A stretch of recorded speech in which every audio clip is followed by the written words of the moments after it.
नमस्कार दोस्तों, आप देख रहे हैं बोले भारत। यूपी की बड़ी खबरों के साथ मैं अनुराग। हमारे साथ बातचीत के लिए हैं मनीष जी। नमस्कार मनीष जी, शुरू करते हैं सिलसिला। बिल्कुल। आप स्मृति ईरानी एक बार फिर अमेठी लौट आई हैं।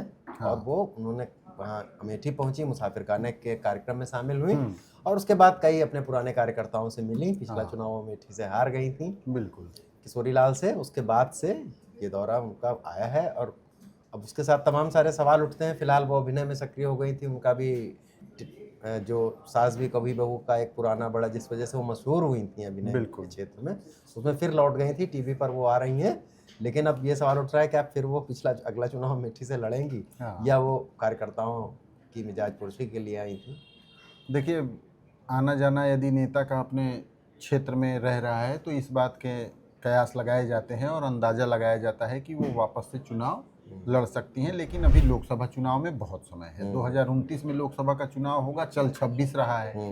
फिर भी स्मृति ईरानी का साल भर में मोटा मोटी ये दूसरा दौरा है। एक साल के भीतर 8 महीने बाद वो अमेठी पहुंची हैं अनुराग, और प्रशिक्षण वर्ग का शिविर था, उसमें उन्होंने भाग लिया। लेकिन एक बड़ी बात यह है कि एक बूथ अध्यक्ष का निधन हो गया था, पवन पासी।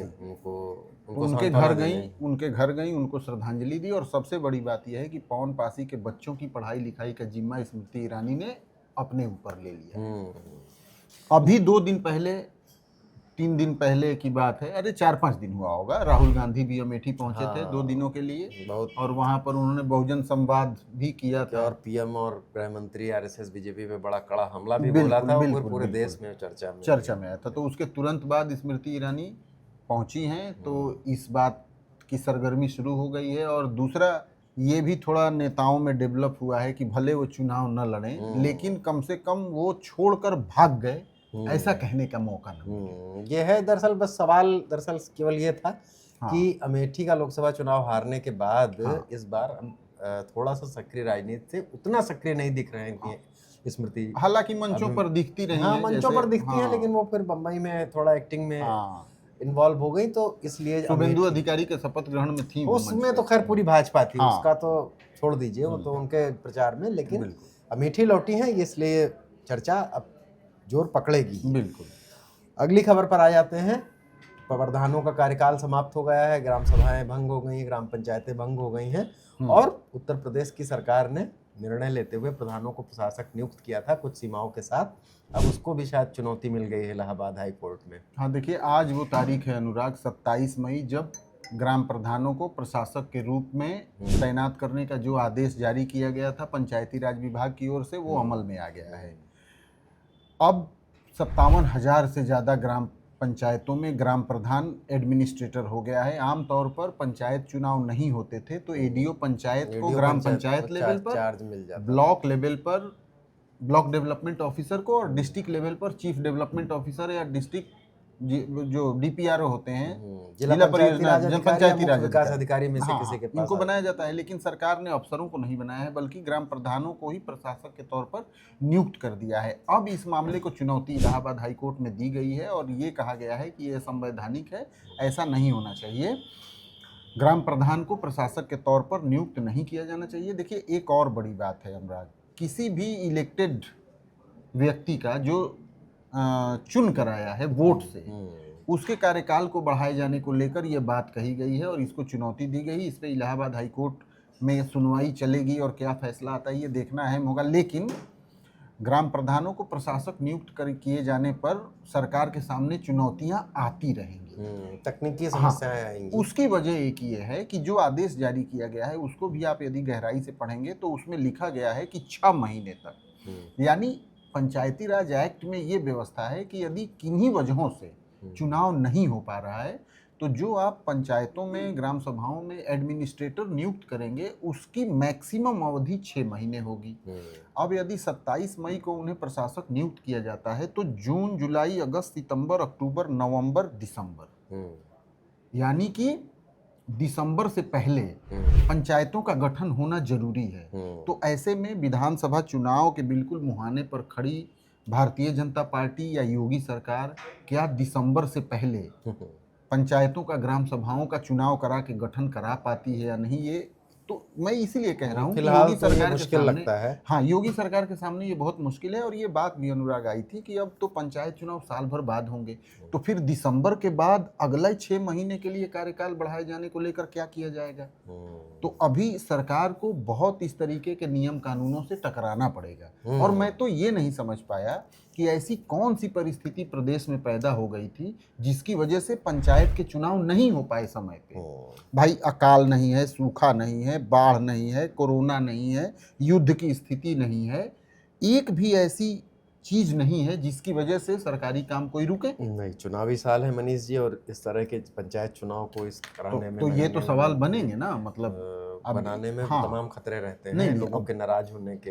हाँ, और राजनीतिक पार्टियां आमतौर पे सत्ताएं बिल्कुल। चुनावी साल में पंचायत चुनाव को लेकर बड़ा हाँ, टालमटोल ठीक करती बात है, हैं। लेकिन इसको डिफेंड करना हाँ। सरकार के लिए कितना मुश्किल हो हाँ, रहा है कि निश्चित आपने तौर किन से बहुत कारणों से बहुत पंचायत बहुत चुनाव नहीं करवाए। बहुत सारे तकनीकी ये एक मौलिक सवाल तो बना हुआ है। बहुत सारे तकनीकी पेच इसमें जो है आएंगे।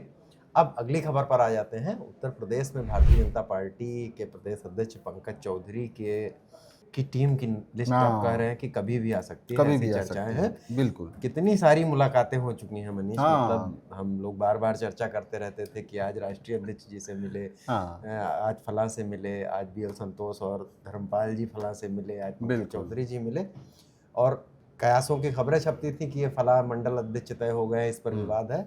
क्या अब आने की उम्मीद है या इस बार भी कुछ नहीं, जो है? देखिए क्या है कि सब कुछ तैयार हो चुका होगा जो मुझे लग रहा है, क्योंकि अब इस पे इतना ज्यादा मंथन हो चुका है हाँ। कि अब घी भी निकलने की कोई गुंजाइश नहीं बची है। अच्छा, पंकज चौधरी, धर्मपाल, ये दोनों लोग भाई संगठन के की मैन हैं। हाँ, और इनका दिल्ली दौरा हो चुका है। दिल्ली में सारे अहम किरदारों से इन्होंने मुलाकात कर ली जो कई संगठन बार के हैं, कई बार। तो अब किसी भी समय लिस्ट आ सकती है। देखिए पेच कहाँ फंसता है, उपाध्यक्ष, महामंत्री, सचिव, इन सब में ज्यादा लफड़ा नहीं रहता है। हाँ, थोड़ा सा ऊपर कुछ पद बदले जाते हैं। लेकिन नहीं, जैसा कि मैंने पहले भी इस बारे में बताया है कि जो मोर्चों के अध्यक्ष हैं ना, वो बहुत हेवी वेट लोग होते हैं। जैसे महिला मोर्चा की अध्यक्ष गीता साके हैं, राज्यसभा सांसद हैं। इसके अलावा प्रांशु दत्त द्विवेदी योजन के हैं, यूथ के प्रेसिडेंट हैं। तो अच्छा, इसके अलावा मोर्चों के प्रभारी जो होते हैं वो भी हेवी वेट लीडर्स हैं। तो वहां पर किनको तैनात किया जाए, ये एक बहुत राजनीतिक संदेश देना भी होगा। लेकिन ये अनुराग जरूर कहा जा रहा है कि जितने भी पद हैं, मोर्चों के अध्यक्ष तो बदले ही जाएंगे उसमें, और प्रभारी भी ज्यादातर बदल दिए जाएंगे। लेकिन जो बाकी भी ढांचा है ना, ऐसी खबरें आ रही हैं कि उसमें 50% के आसपास चेंजेस देखने को मिल सकते हैं। अगर 50% होता है तो ठीक ठाक ही होगा, बिल्कुल, क्योंकि आमतौर पे चुनावी समीकरण साधने और कुछ एक लिहाज से बदले जाते हैं पद, और ज्यादातर हैवीवेट लोगों के, मैसेज देने वाले लोगों के ही बदले जाते हैं। बिल्कुल। SIR की प्रक्रिया पर अनिश जी, सुप्रीम कोर्ट का फैसला आ गया है। बिहार चुनाव के वक्त इस पर याचिका दायर होना शुरू हुई थी, और उसके बाद चुनाव दर चुनाव बहुत सारी याचिकाएं दायर हो गई थी। सारी याचिकाओं के समूह को इकट्ठा कर लिया था, सारी याचिकाएं, और चीफ जस्टिस की बेंच उसको सुन रही थी, और इस पर बहुत लंबे समय से सुनवाई थी। इलेक्शन के दौरान भी होती रही कि किसके नाम कटने जुड़ने में क्या प्रक्रिया है। जब आधार उसमें जोड़ा गया, 11 दस्तावेज जो मांगे गए थे उसमें पहले आधार नहीं था, सुप्रीम कोर्ट के एक आदेश से आधार उसमें जोड़ा गया।